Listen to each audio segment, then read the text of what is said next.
Today we're going to be learning how to solve quadratic equations by factoring.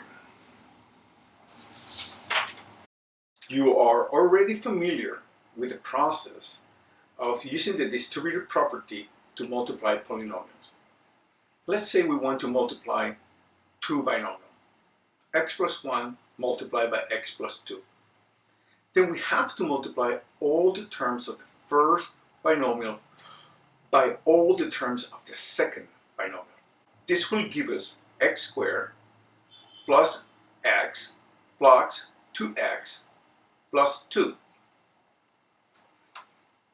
We then have to add up the terms that have equal variables and equal exponents, and then we get x squared plus 3x plus 2.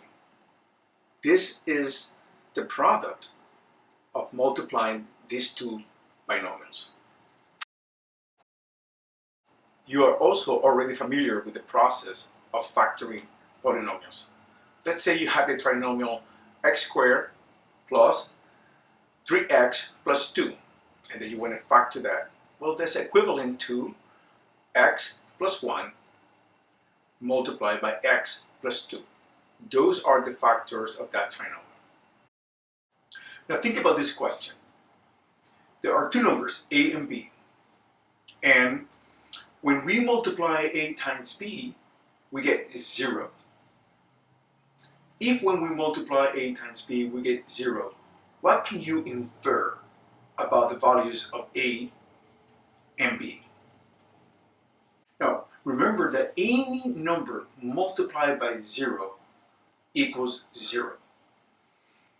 So the only way to get 0 as a result of a multiplication is by multiplying by 0. Therefore, if a times b equals 0, we can infer that either a is 0, b is 0, or they're both 0. In other words, one of them must be 0, or both of them are equal to 0. That's the only way to get 0 as a result, as the product of a multiplication.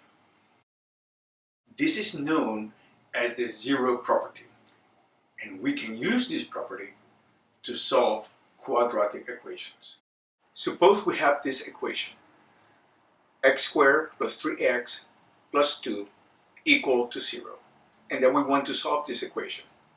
Well, then we can factor the left side of the equation, the trinomial, and express that as the product of its factor.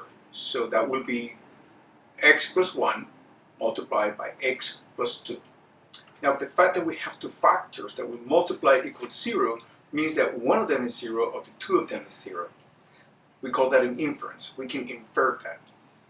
So if x plus 1 is equal to 0, then x is equal to negative 1. On the other hand, if x plus 2 is equal to 0, then we know that x is equal to negative 2. So we have two solutions, negative 1 and negative 2, to this quadratic equation. You can verify these solutions by substituting them in the original equation and verify if the equation is true. You should try that.